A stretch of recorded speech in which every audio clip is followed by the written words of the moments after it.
I have to get this off my chest and out of my craw where it is stuck.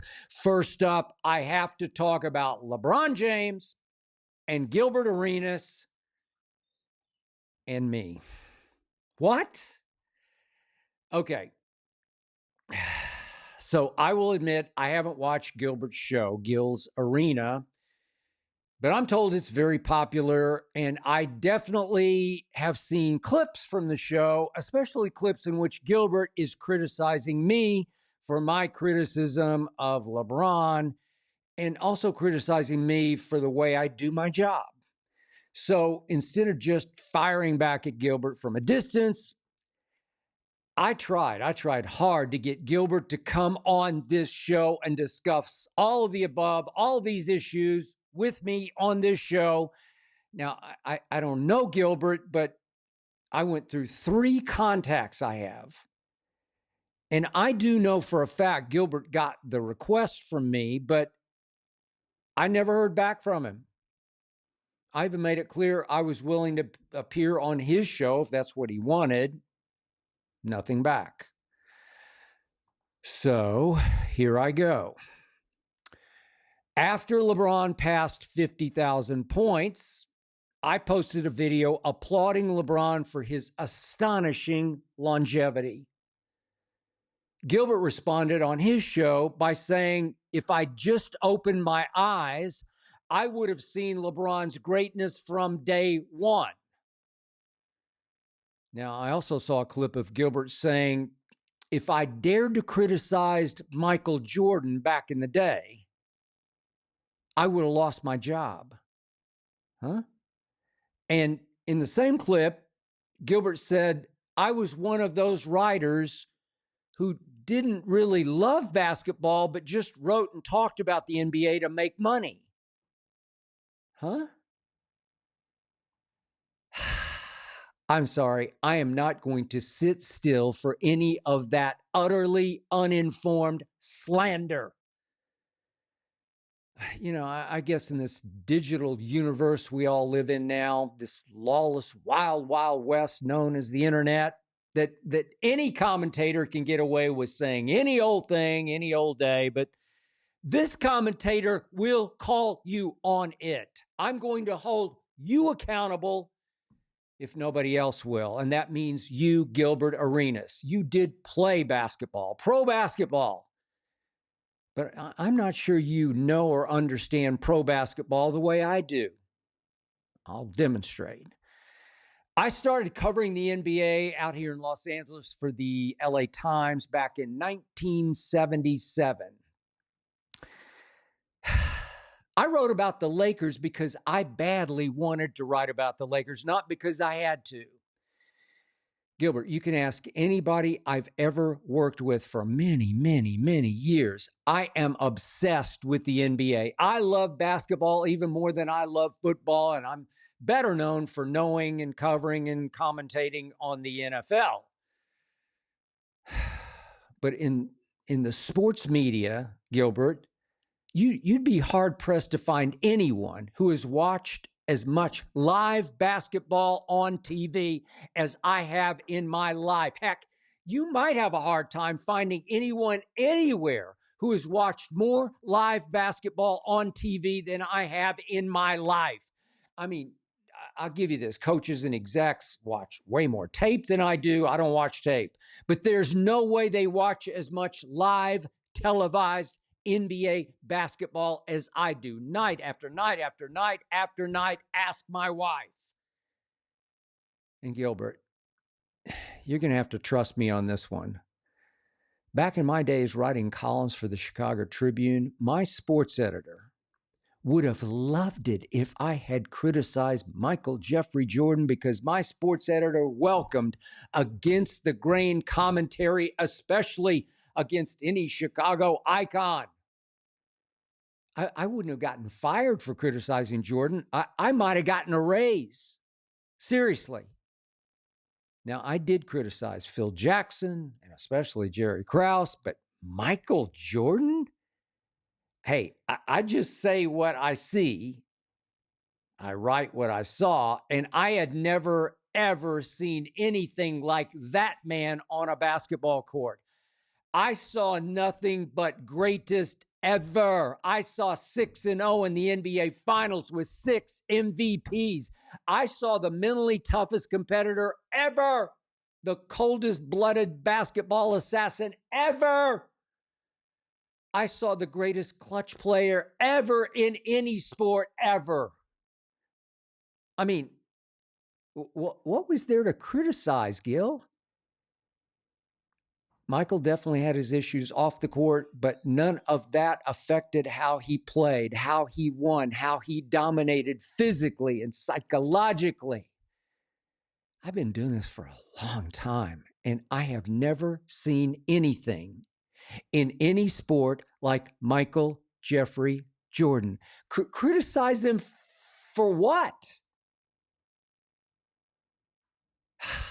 For 20 years, I commented about LeBron James on national TV, and now I'm 6 months into critiquing him on this digital show and in all my videos that I post. I am here to tell you, this is what I believe, Gilbert. I have never been anything but fair and honest in my assessment of LeBron James. I said from day one, he was the best passer in basketball. I still say he's the best passer in the game today, year 22. From the start, I said he was the greatest driver of the basketball I had ever seen, including Jordan. I'm talking about LeBron being a bullet train of a freight train, born left-handed, shoots right-handed, able to attack just as devastatingly with either hand at the rim. And as time passed, it also became clear to me that he is the most durable superstar ever in any sport. I say it all the time. He is the longevity king.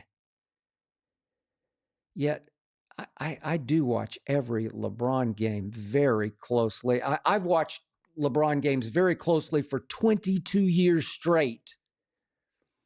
And Gilbert, it was clear to me from the very start that in late and close situations, LeBron almost always opted to pull up and attempt deep threes, downtown threes, instead of just attacking the basket, what he did greater than anybody. And slowly but surely it became painfully clear that, number one, LeBron was a pretty sorry, high-volume three-point shooter by superstar standards, and that, number two, he was just as bad at the free throw line, which was why he shied away from driving the ball late in tight games. He feared the late-game free throw line. Since LeBron came into this league, nobody has been worse in late and close games at the free throw line. Nobody. Statistically, I'll back it up for you. Nobody. I'm not making this up, Gilbert. I do my homework. I actually watch the games.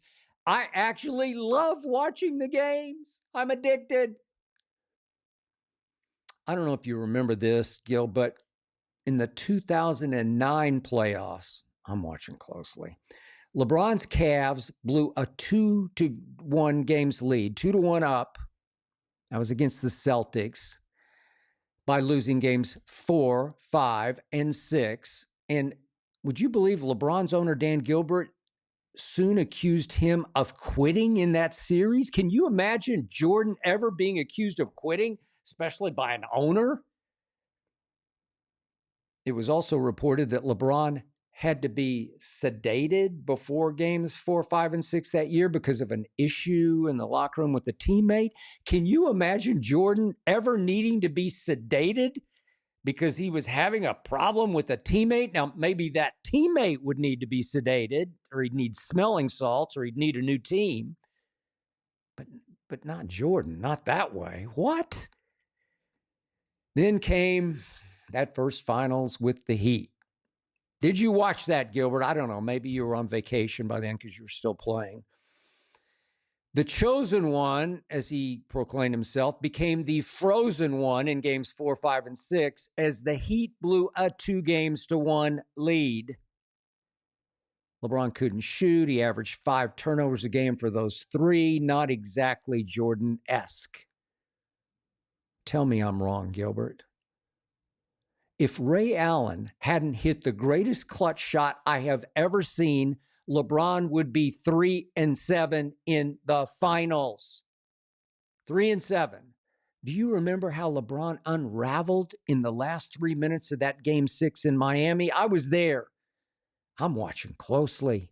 I remember because there were 3 unforced error turnovers by LeBron James in those final 3 minutes. Then he LeBricked the tying 3, only to be saved by Jesus Shuttlesworth. Boom. Tell me I'm wrong, Gilbert.